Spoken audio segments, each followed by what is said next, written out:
the horrible thing about depression is it's a double whammy, because you may be, you know, kind of sick in the head, but you don't know anything's wrong with you. Because it's like your brain, you know, who's supposed to make the assessment, it's gone down, so it can't make a decision about you being crazy. There's nobody second in command, I mean, nobody. So if like you had a second brain, it could tell you that you've gone nuts, but you don't. So the bitch about it is you are what's gone wrong with you. This is the problem. So when I got it, I actually asked one of my girlfriends, I said, do you think something's wrong with me? And she said, well, you're glazed and babbling. And I didn't think that when you're glazed and babbling, you had to go to a clinic, but it turns out you do. So I called the Priory and I said, do you think I could come in? And they said, yeah, come on in and bring yourself a bucket full of money. And then I suddenly realized, I'm with my people. I'm with my tribe.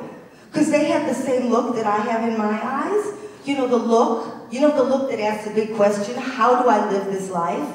And you realize you suddenly had to go to a nut house to talk about all this? Because you want to talk about it on the outside, but everybody's too busy to do it. But here, this is the news, this is the gossip. How do you live this life?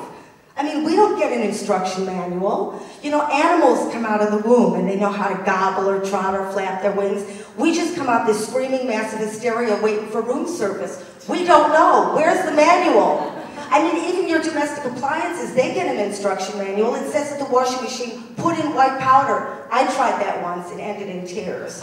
I mean, how do you live it? It's like a gun goes off. You run from the womb and then you slam the lid shut on the coffin and that's it. So, I mean, maybe that's the reason I have depression.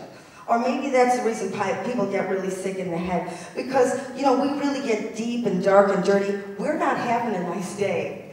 We never have a nice day. So I don't understand why people are so ashamed of this thing. So if you're sick in the head, you should stand up. You should talk to each other. You should make clubs. I don't care if you make clubs or knitting circles or you join street gangs or you watch my website. Just stand up. Just talk to each other, okay? Because the worst that can happen is you realize you are not alone. Okay, thank you.